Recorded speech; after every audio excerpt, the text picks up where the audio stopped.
तोला है। भगवान कृष्ण ने भी 5000 साल पहले गीता में यही कहा, और ये गीता में कहा ऐसा नहीं, हमारे तो आदिकाल से दर्शन ही ऐसा है।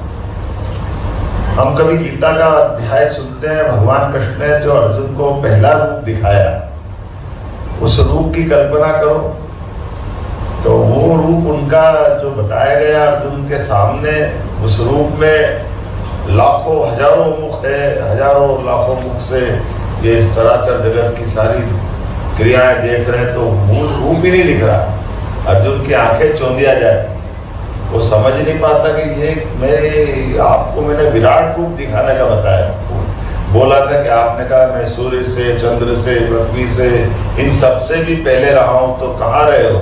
आप तो ऐसा लग रहा अभी तो आप आए। तो उन्होंने कहा नहीं, मैं इनसे पहले हूँ। तो उन्होंने कहा दिखाओ।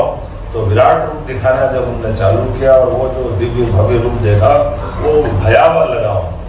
तो अर्जुन ने फिर दोबारा हाथ जोड़ के कहा कि महाराज ये मैं नहीं देखना चाहता था, मुझे तो आप जो उसके अंदर दिखाओ, इस जो मानव शरीर।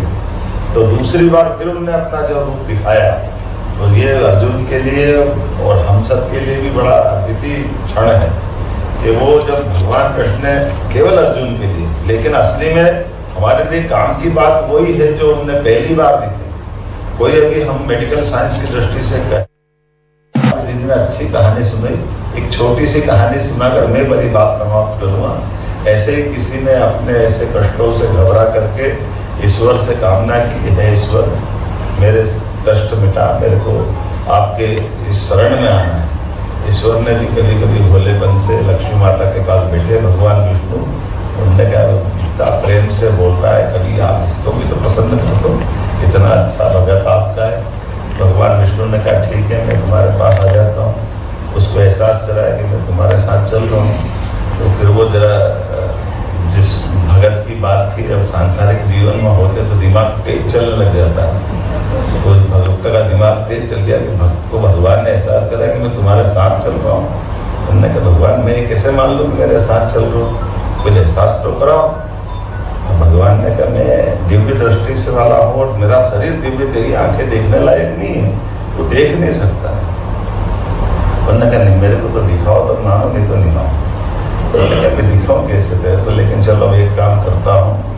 एक रेत के पास से वो गुजर रहा था, तो उन्होंने कहा इस रेत पे तू चल, तेरे को मेरे पैर भी दिख जाए, मैं तेरे साथ। और संयोग ऐसा रहा कि उसके पैर के निशान बनते जा रहे हैं, पास मेरे दिखे दूसरे पैर के निशान बनते।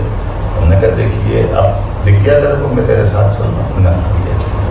घटनाक्रम बोला तेरे क्या मन में आता है? बोले महाराज मेरे साथ आप रहो, मैं आपको बताऊंगा। संयोग ऐसा रहता है कि वो जब जिस जगह से जा रहा है थोड़ी देर में देखता है कि कुछ ऐसे इस टाइप की घटना घट जाती है जिसमें उसके जान के लाले पड़ जाते हैं।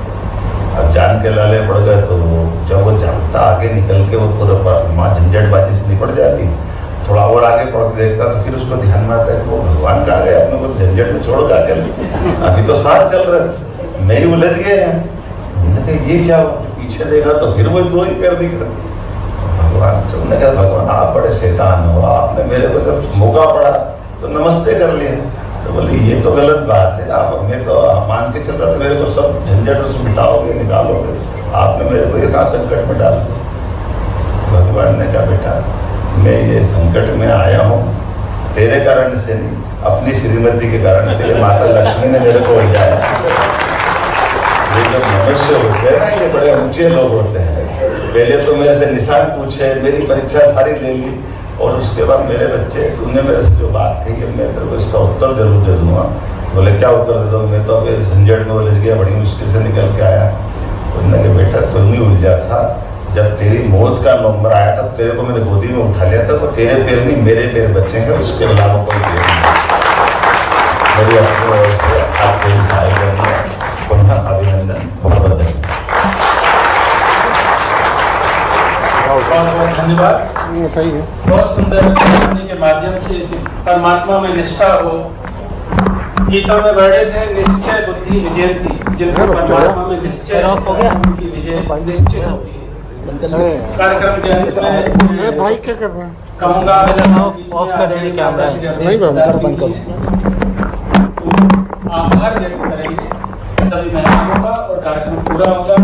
हमारे बीच में महापौर महोदय हैं, हमारे विधायक महोदय हैं,